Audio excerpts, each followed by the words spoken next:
At the 11th hour of the 11th day of the 11th month, Canadians pause to reflect and remember, honoring those who have served and remembering those we have lost.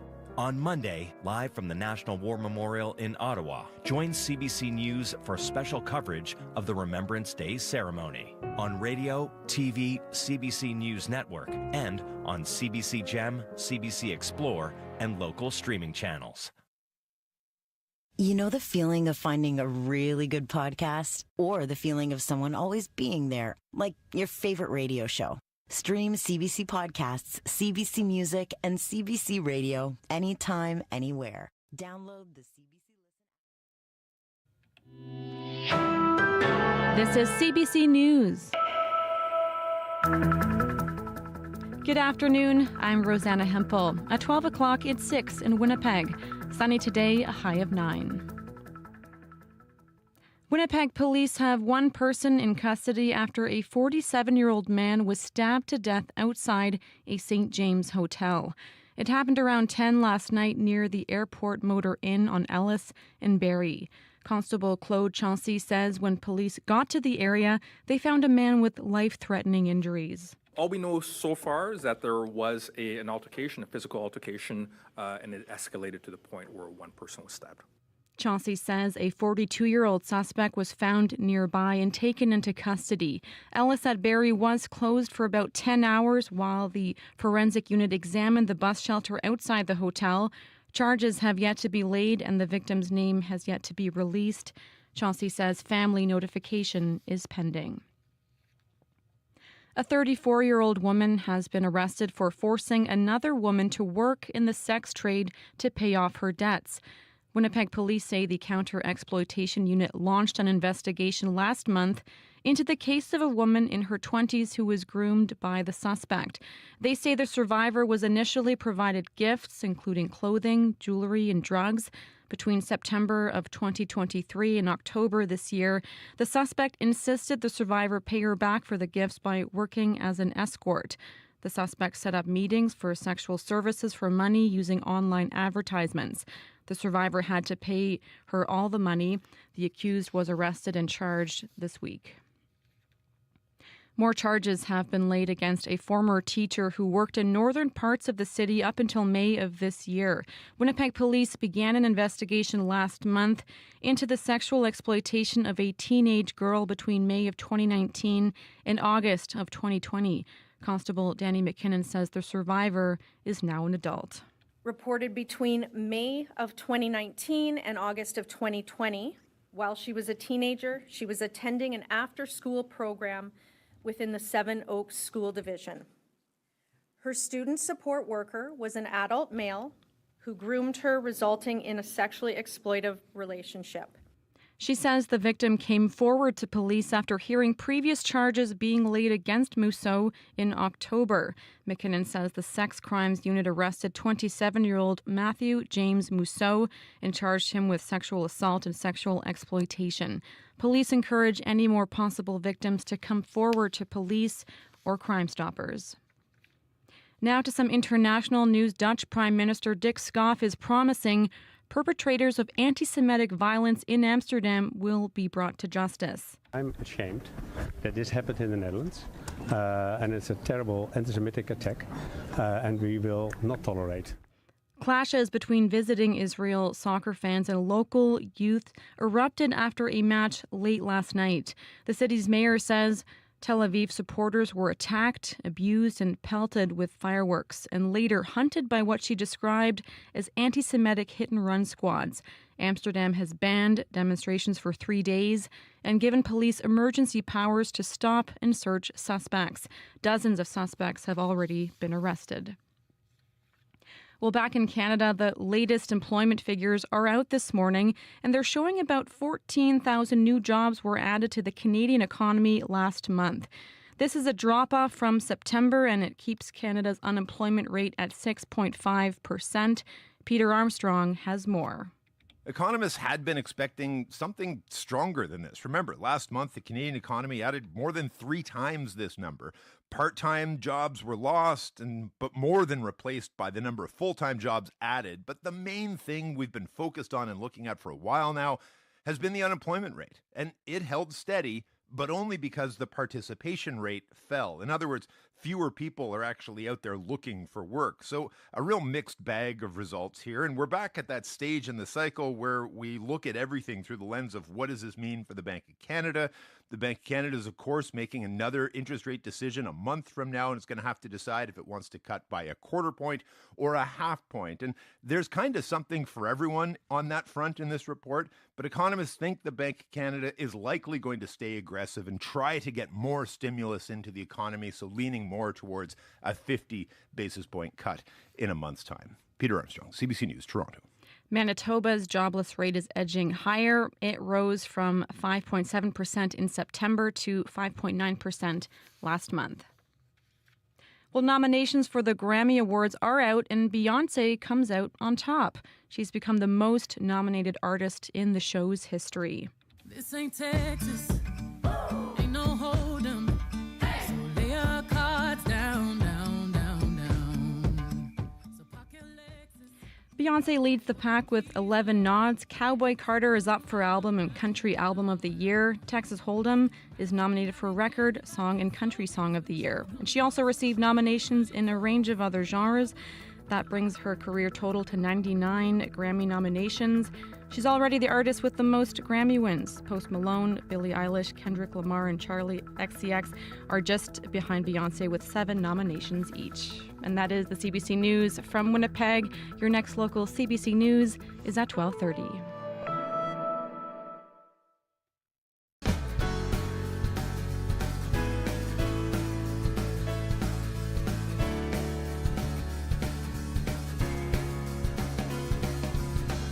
Good afternoon and welcome to Radio Noon. I'm Laurie Hoogstraten. It's Friday, and because it's Friday, we're thinking of having a little fun. Are you holding on to a piece of music history?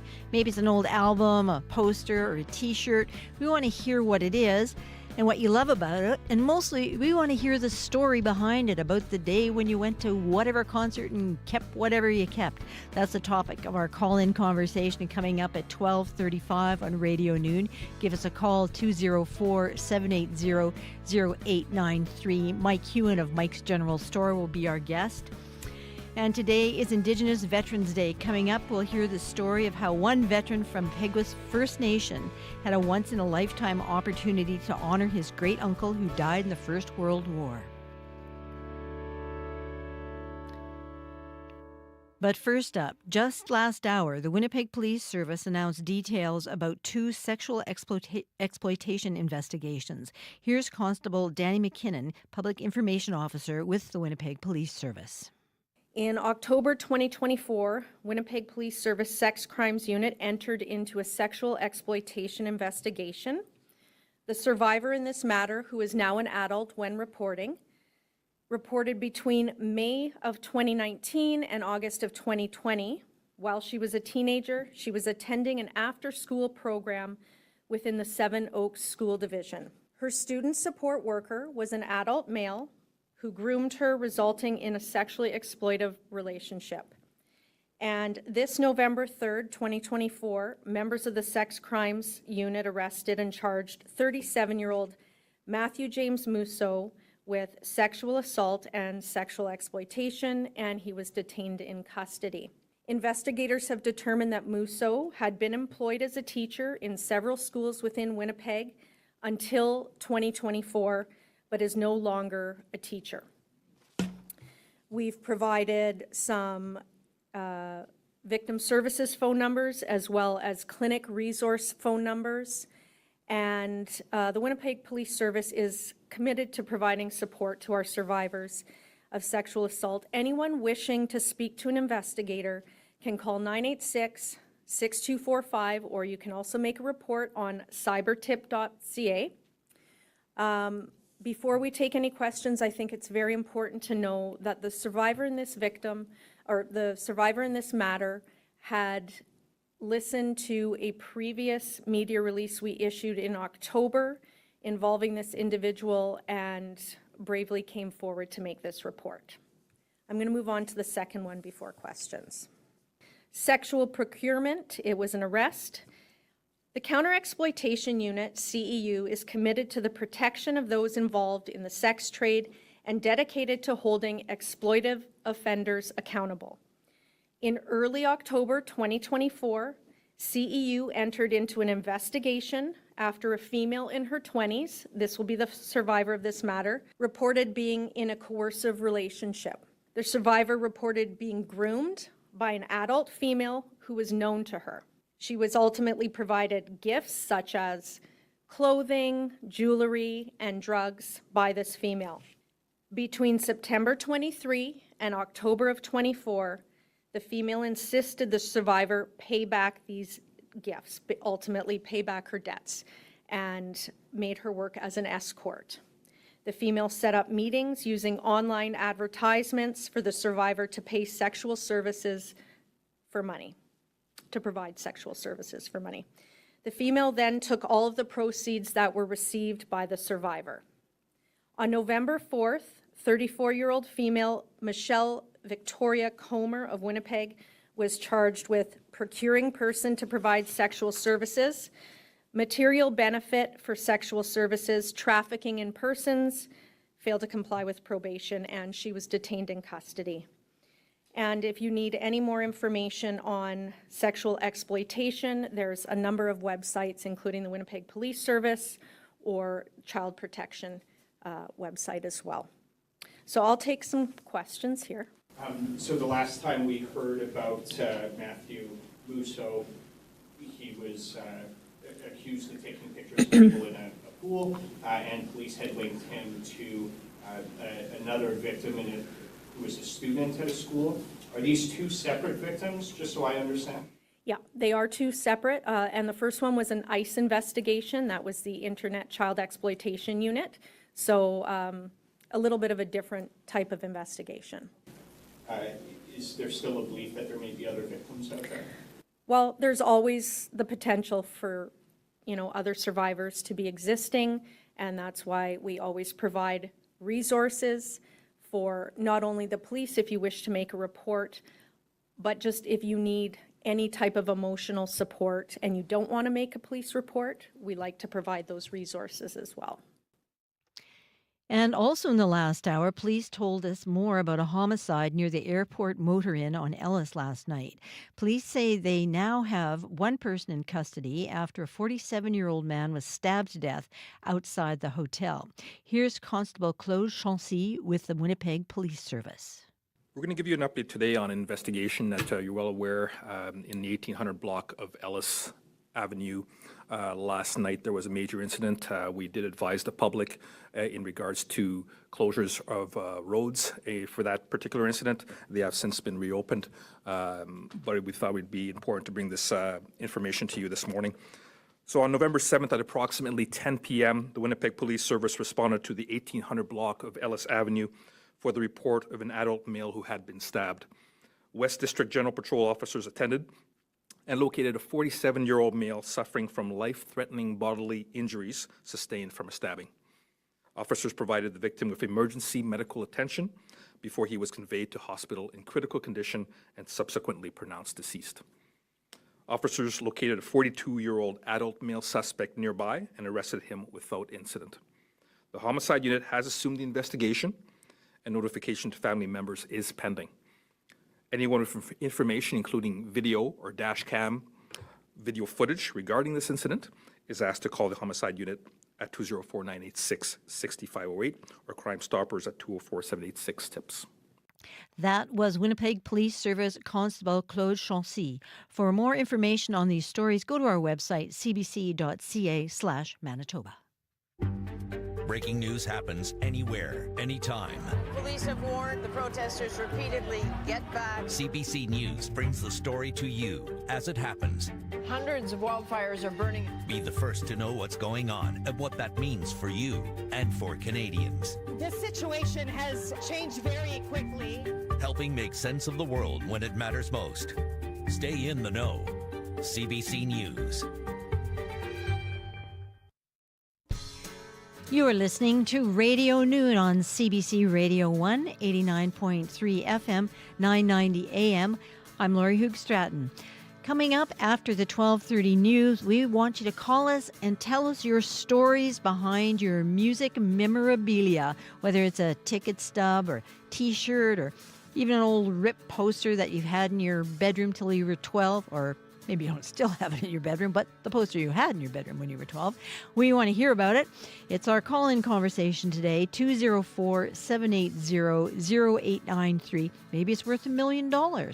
Maybe it's not. Maybe it's just got a wonderful story behind it. Mike Hewen from Mike's General Store will be with us, so do give us a call. And coming up in a few minutes, we'll hear about the unique way a Manitoba man was able to honor the life of a relative who died more than a century ago in the First World War. Taking a look at Riley's forecast, he says a mostly sunny start to the weekend. Cloud builds in on Sunday with patchy fog in the morning and a very slight chance of showers in the afternoon. And maybe some accumulating snow. Well, definitely some accumulating snow in parts of northwestern Manitoba, Flin Flon, the Pas, Grand Rapids, possibly in the range of 5 to 10 centimeters starting on Sunday. Some temperatures for you at this hour. Brandon is 4, Churchill -11, Dauphin 9, Gimli 6, and the Pas it's 4. Winnipeg also has 6 degrees, and today sure isn't windy compared to yesterday.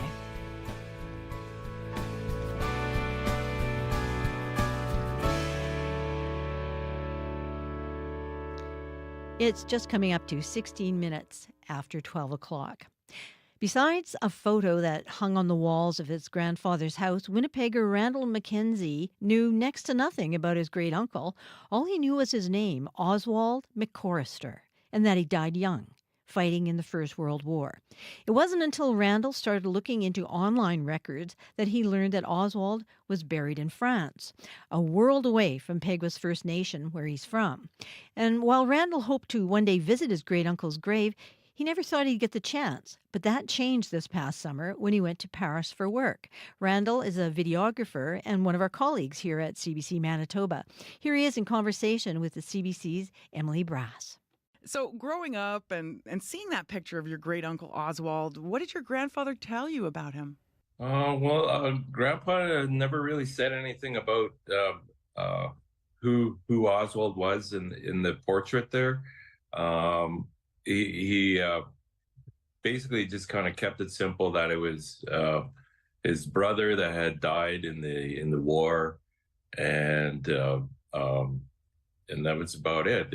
We had just seen the picture hanging above, in between the bedroom doors in the hallway above the sewing machine, and yeah, he had that portrait there for a long, long time. Was the war something that was hard for your grandfather to talk about? I'm not sure. My grandfather was pretty old. And we were young, we were just young when we seen him when he's still around, and so I don't know why they didn't talk too much about it, other than to say that it was his brothers that had died in the war. So what made you start researching Oswald and other relatives online? I served in the Canadian Forces as a naval radio operator. And so I had a big interest in Remembrance Day and understanding what the significance is. And it was when the internet was just kind of being born, and then all the digitization of all the records happened, and I was able to search through quite a few of them, including the Canadian Virtual War Museum and the Manitoba Vital Statistics, and kind of connect all the dots together about who my family was, and mainly my grandfather's family. My grandfather was only 10 years old when Oswald had died, so he didn't really know who Oswald was, I guess. Yeah, so what did you learn about your uncle's time fighting in the First World War? Well, it's just, it's shocking to kind of read his medical records. They're all online now, and his service records is all online. And so I was able to read that and be able to see these papers that would describe when he was wounded, when he was released, and where, and things like that. So I learned quite a bit about what happened to them, I guess, because there was 2 brothers that went to war. There was actually 3 brothers, I believe, that went to war, because his father's name was William, and then the older brother named William went, and also Oswald, but I believe there was also another brother named Robert that went as well. Wow. And then, of course, you found out about where he was buried, and you finally got to visit his gravesite in France. How did that feel?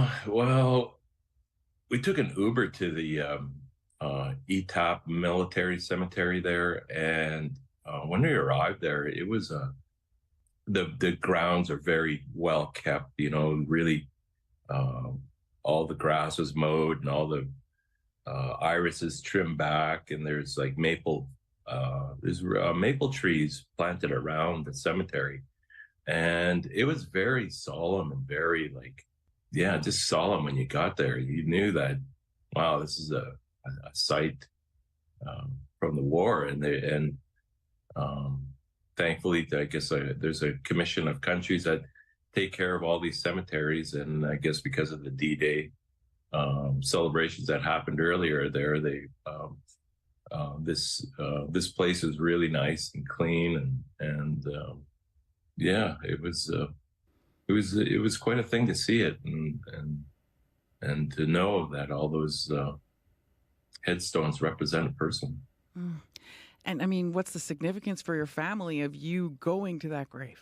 Well, I guess the significance is that I'm like the first one to go and actually see it. You know, there was no picture online of it. There was just a notation of where it was and what section it was. And when you're at the cemetery there, all the headstones are marked, so it's very easy to find. And we just walked over to the right section there and walked down the row, and just second to the last at the end of the row, there was his headstone. And what did you do to honor him when you found that headstone? I was really like in a surreal place, because I could see my grandpa's name there, my McCorster, right? And like knowing that, I'm like, boy, I'm thousands of miles away from home, and this is like family here. I left a handful of berries there, strawberries and blueberries and all that, just as an offering to feed the spirit. It's sort of like feeding the fire ceremony, where you would offer offer food to the fire that would feed the spirit of your ancestors there. But I also left a penny as a token that a family member visited the site, and just so that other people coming by will know that, family was there. Mm-hmm. And describe the flag that you left there. I took this flag and I put it down there. It's a Canadian flag with a picture of an Indigenous man that's over top of it there. It's my flag that I like to fly for Indigenous Day, and I placed it on the ground there just to have a little ceremony of my own and a little moment of silence to remember. And just as we were finishing that, a couple of people from France had showed up there, and they through Google Translate, the app there, I was able to explain to them who I was and how I was related to this person. And the only word they said to me back was the word respect. And they understood I was there to respect the service and sacrifice of my uncle there, great uncle. You know, today is Indigenous Veterans Day. You know, as a formal naval radio operator for the armed forces yourself, and, you know, given what happened to your great uncle, like, what does Indigenous Veterans Day mean to you? It's a time just to remember the service, to remember, you know, for me, I remember my service time and the people I was with. Now I'm a little bit older now. I know that some of the people I've served with have passed on, and so, you know, it's knowing that my uncle was so young when when he died, you know, it makes me, you know, sad that he never had a future, and proud that, like, wow, like the bravery to leave these beautiful fields here in Manitoba to go to a war zone in a country that that he probably never ever thought he'd ever be in. You know, that's bravery. Randall McKenzie is a Canadian Forces veteran, originally from Peguis First Nation, and he's a videographer here at CBC Manitoba. For more on Indigenous Veterans Day, visit our website, cbc.ca/Manitoba.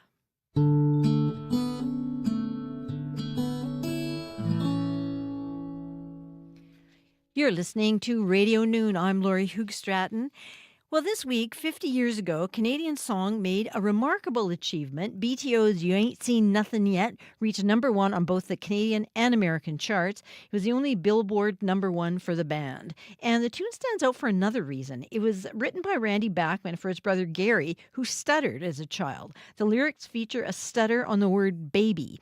And back in 2011, the Stuttering Foundation, based in Memphis, named the tune as the top stuttering song of all time. It beat out songs like My Generation by The Who and Changes by David Bowie. And why?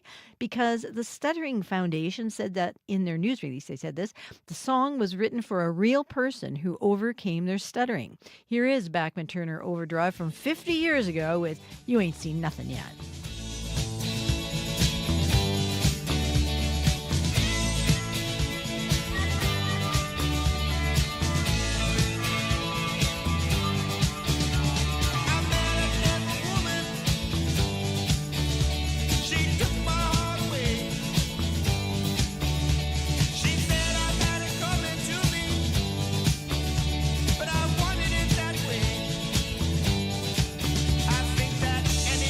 Good love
From a little local band you may have heard of, that was Bachman Turner Overdrive with You Ain't Seen Nothing Yet. And maybe you ain't heard nothing yet, because we're staying with the nostalgia theme after the news at 12:30. We want to hear about your music or concert memorabilia or even a star sighting. Tell us about that T-shirt you have, that poster on your wall, the ticket stub you just can't get rid of, and especially the story behind it. What made you keep it, and how great was that concert? Mike Hewen will be here, but get on the lines early, 204-780-0893, and tell us a story. It's Friday. The news is next.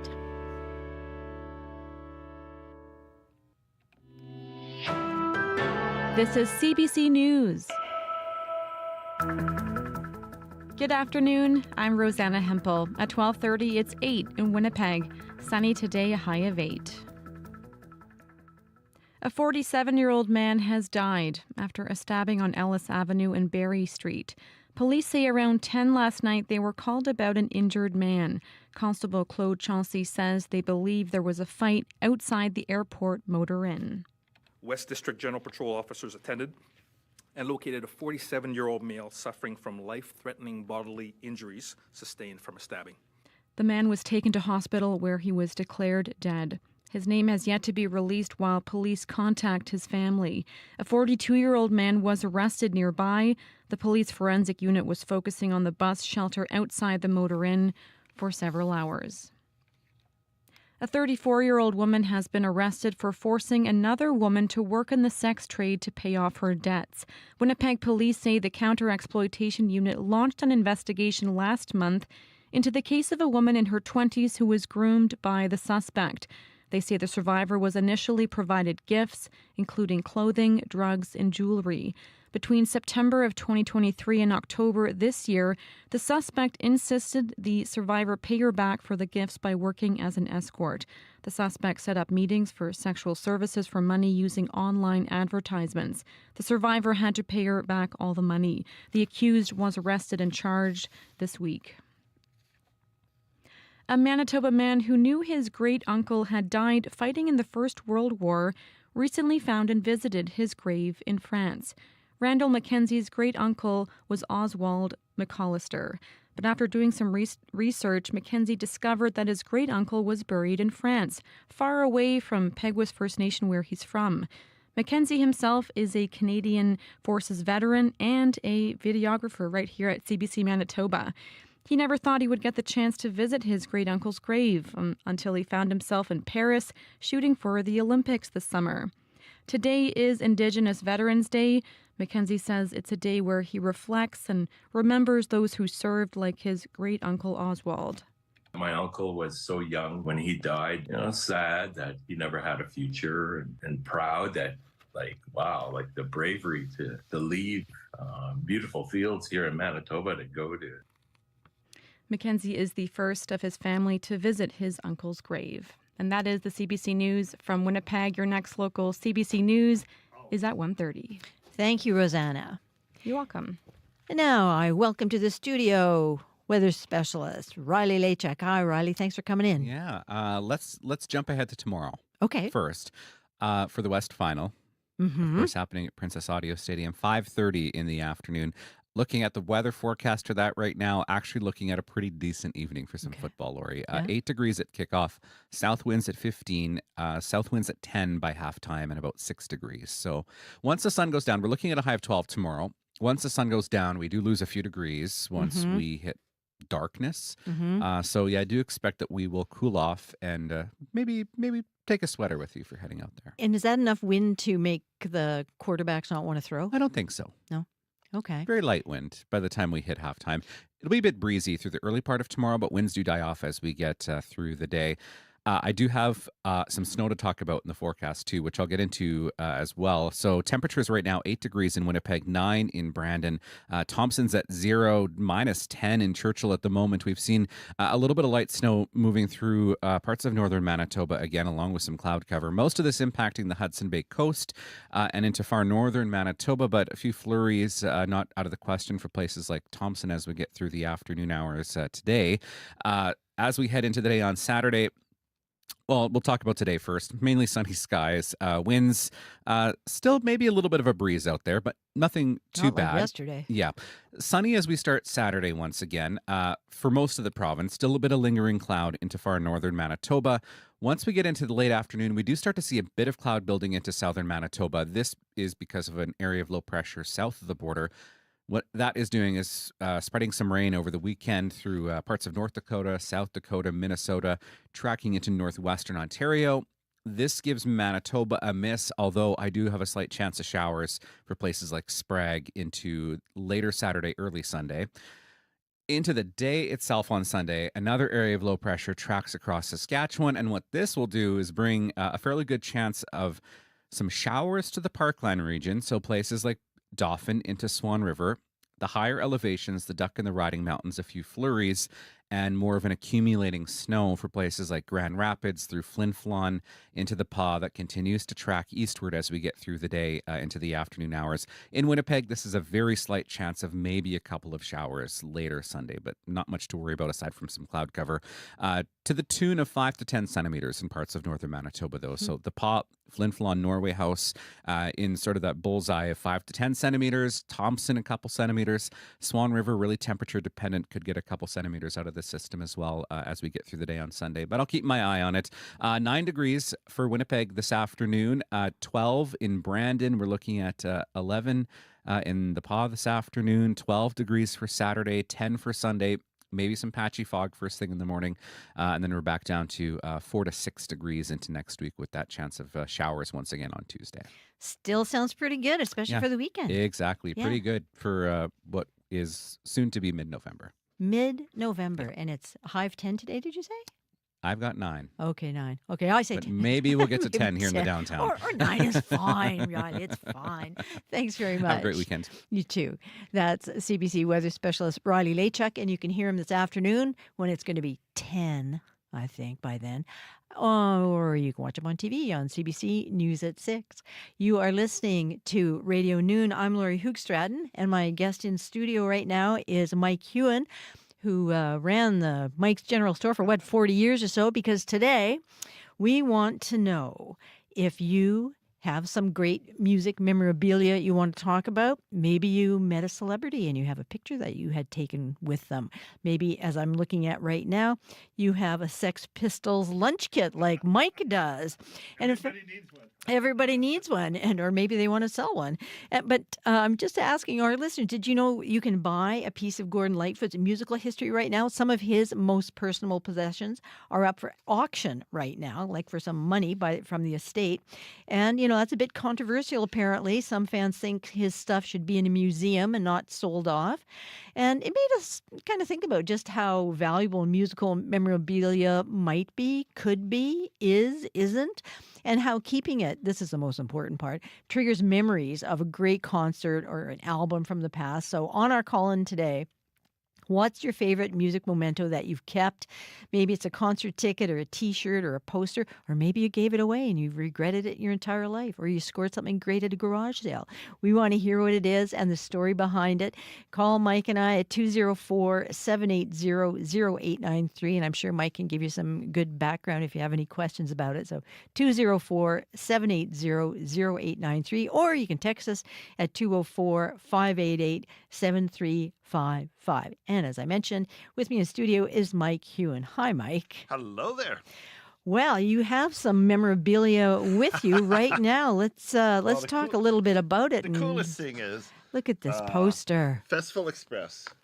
Janis Joplin, Buddy Guy, all the greats. I mean, it was a movie made about this. From 1970. 1970. This is the Winnipeg Stadium one. The same poster. It's got that hippie artwork on it. It went from Toronto and Calgary. Yeah. Very, very hard to find. Very desirable. So, I mean, you can collect things, like I like local rock and roll memorabilia. Plus, I'm a big fan of the Stones. So I'm always looking for Stones stuff. But, a poster like that in today's market's between about $400 and $500 in good shape. For that poster, where would you have got that poster in Winnipeg? Well, originally these would have just been put up. These would have just been stuck up on, the sides of buildings. Oh, okay. Maybe just they sold them at the concert. I'm not even 100% sure. Wow. It's like we're just taking tickets. I've got an original half of a Man Pop ticket.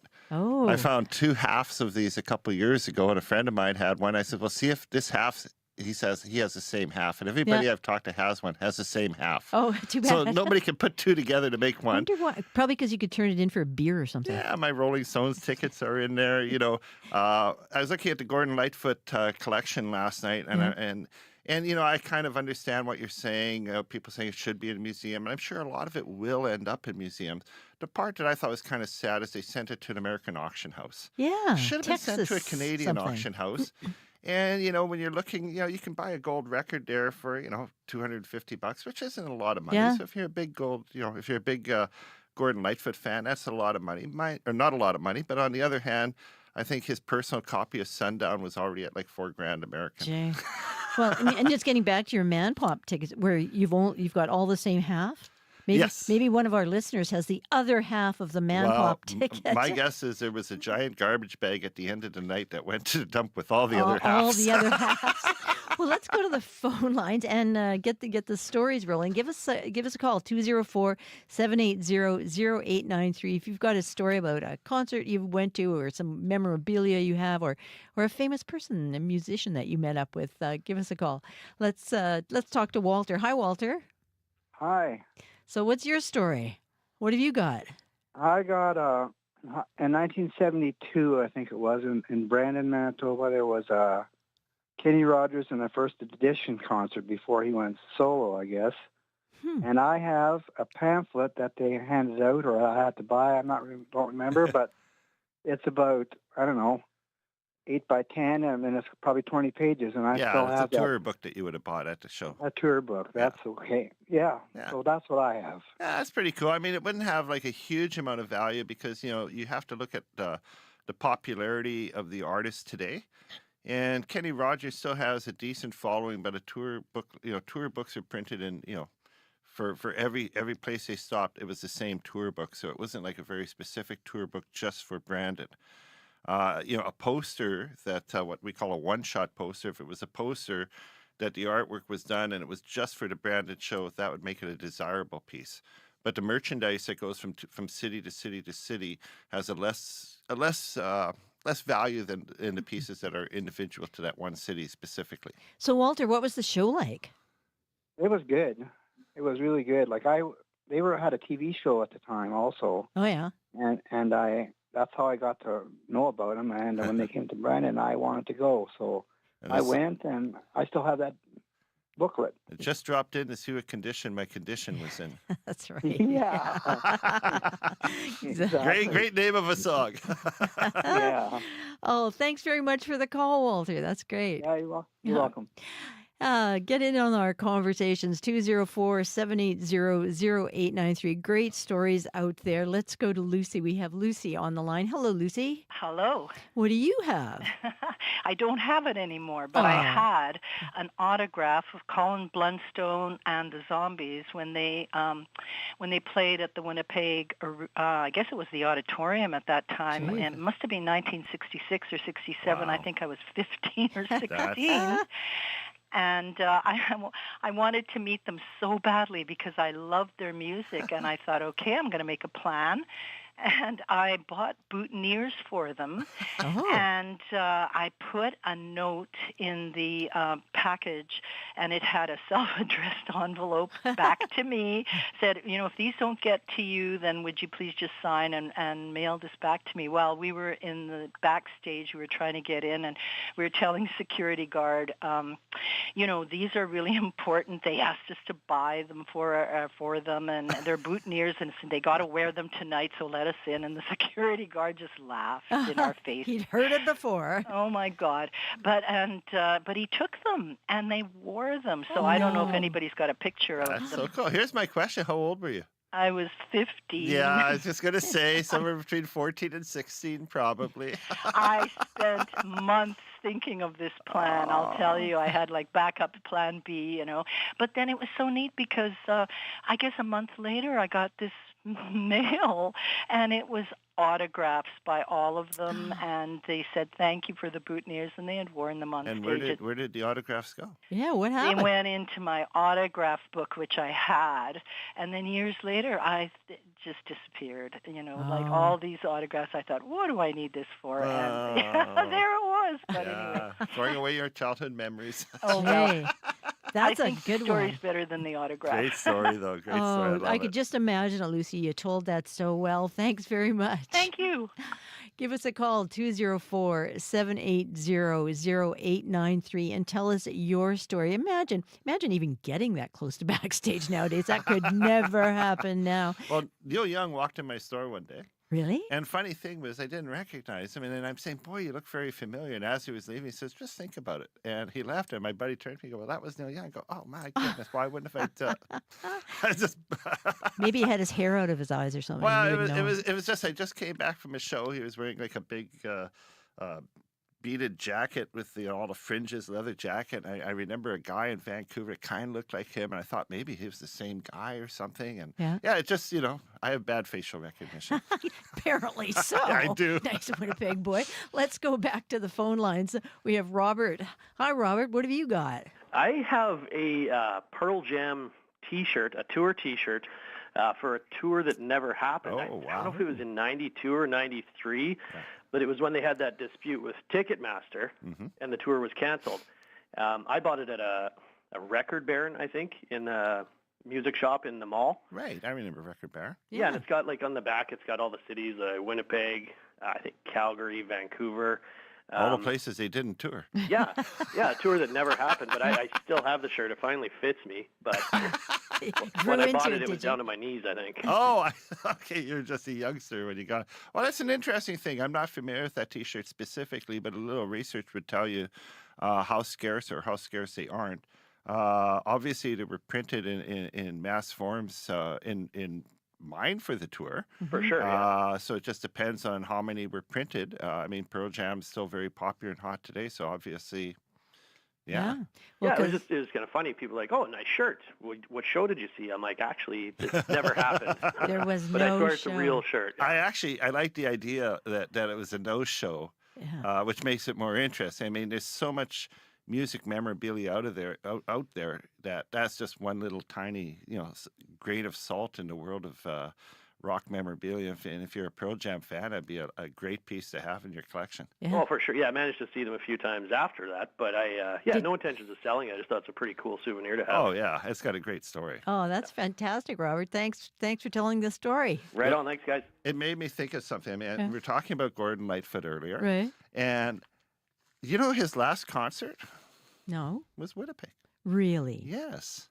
Wow. Yeah. I was doing my homework last night. I'm Yeah. going through all this little Gordon Lightfoot trivia, and the last live performance he did was here. Winnipeg. So I think, and that was only like 2 years ago. So anybody that was at that concert didn't realize It was the last one. the moment that they were witnessing. Well, if you were at that concert, radio listeners, give us a call, 204-780-0893, and tell us if you had any premonitions. And if you have any these kinds of stories or memorabilia, we want to hear from you, 204-780-0893. T-shirts. T-shirts, We're yeah. talking about T-shirts. Oh, I'm a look at big that. Rolling Stones fan. Rolling Stones. And this is my favorite Rolling Stones shirt. I mean, it wouldn't fit me. This is meant for somebody who's like the first girl caller when she was 15. But the 1981, the 1981. I think this is a tattoo YouTuber. That is a nice T-shirt. But I mean, it's just so period with the different colored sleeves and everything, and the artwork. It looks like it's been washed a few times, but not too many that you can't read it anymore. You can still tell. Yeah, it's probably like today. It's probably somewhere in about a $7,500 T-shirt. $7,500 No, T-shirt. 75 to 100. Oh, 75. Like what? It's been that'd washed be a too very many. expensive T-shirt. That would be a very expensive. I'd have to be one. Mick Jagger's T-shirt to get that money. Yeah, well, give us a call and tell us about your T-shirts or whatever you sent away for, or how you hornswoggled the security guard or something. We have a text. Somebody has written in. Oh, Anne has written in to say, I have a Billy Joel T-shirt from a tour at the arena and a T-shirt of Keanu Reeves when he performed in Hamlet at the MTC. Oh, see, both of those are very cool because they're still two very popular artists. One of my friends, he went to the 103rd concert that he did at Madison Square Gardens earlier this year because he did a whole row and he broke the 100 and so his merchandise is still collectible. I mean, T-shirts are that sort of thing you can just go to any concert, buy, take home, wear them, and they're just a cool thing to have. And what was the second one? Keanu Reeves. Keanu Reeves. Yeah, a T-shirt of Keanu Reeves. Well, see, that's kind of really cool because if it's local, if it has Winnipeg on it, that makes it much more desirable than if it's just him doing Hamlet across Canada, right? Which would make it a little more interesting because then it's specific to the Winnipeg market. Yeah. And movie memorabilia, just like rock and roll memorabilia, is very collectible. Very collectible. Well, remember we were asking for somebody who was at the last Gordon Lightfoot concert? There it is. Well, hi, Al. Hey, how you doing? Good, thanks. How about you? Excellent. So you were at the show? Yeah, we went to the last show at the Club Regent, provided that was the last show we did in Winnipeg. It was certainly, the timing was right. Yeah, a couple of years ago. We bought a pair of tickets for my in-laws, and my wife went. It was in-laws were Halloween huge Lightfoot fans from years ago. And, it was an amazing show. Like, he still had the energy. Yeah. He still had the vibe, but obviously his energy was pretty low. He was pretty ill at that time. Oh, yeah. Yeah, yeah. Did you keep the tickets? You know what? We didn't. Never even thought to. No. Well, how would you? Did you take any pictures, though, while you were there? We got a couple pictures. They're not very good, though. It's such a crappy camera. But...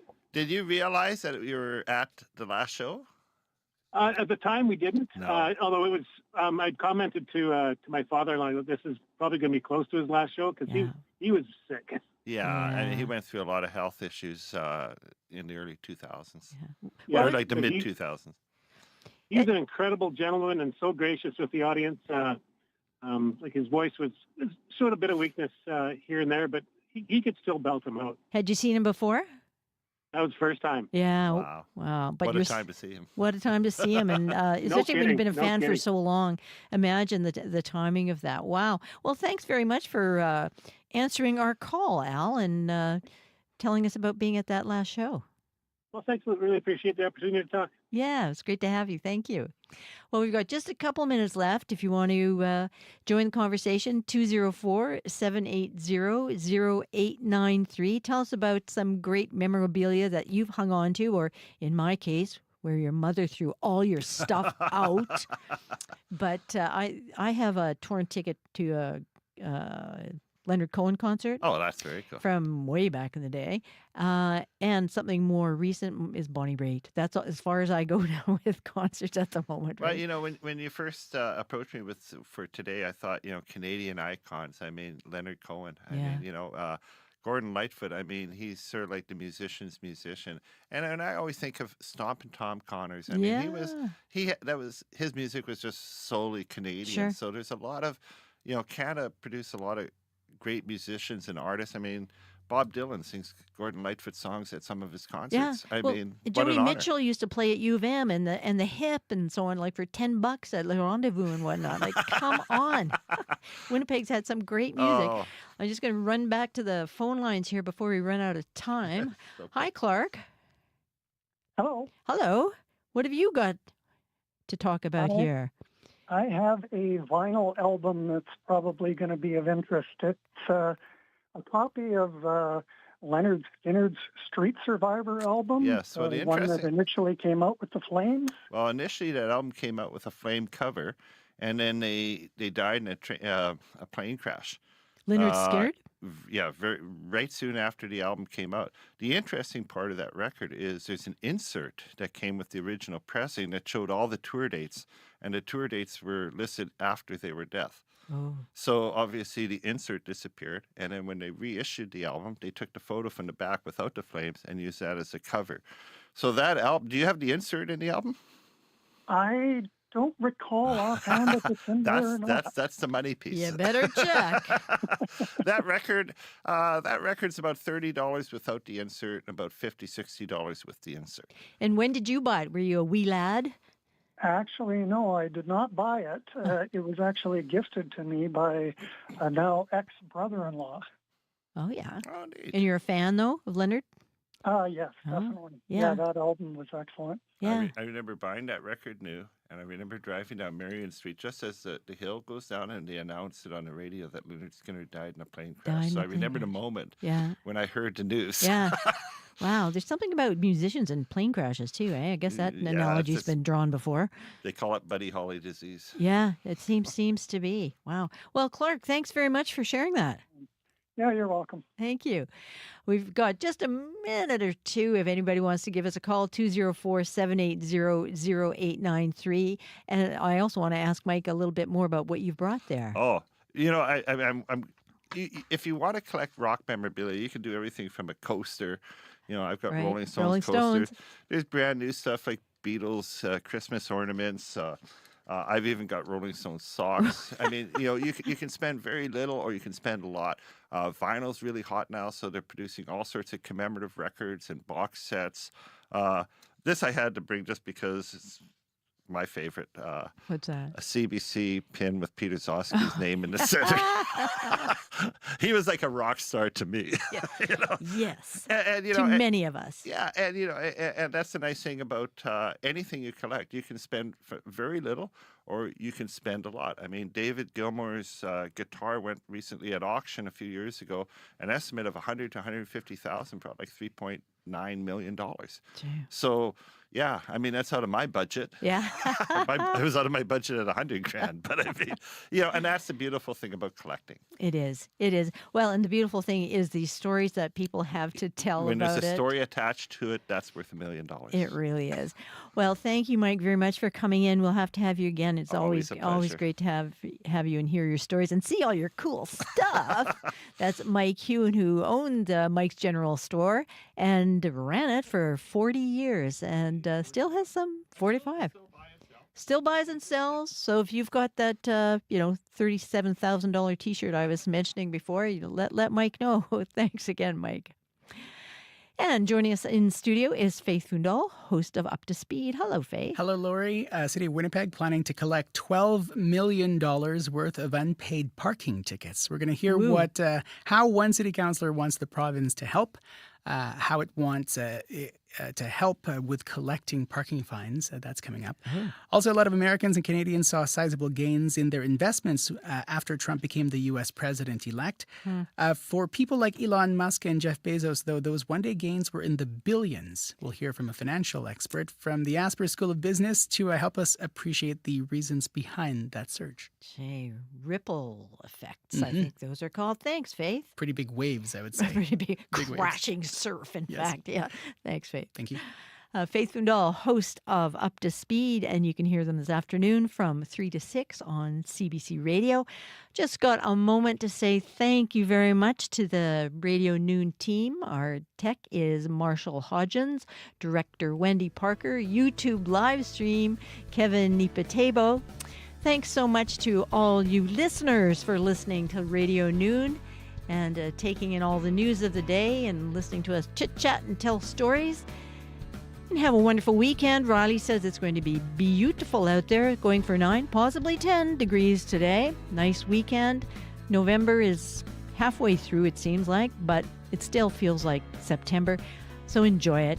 And I'll talk to you again on Monday. Bye-bye.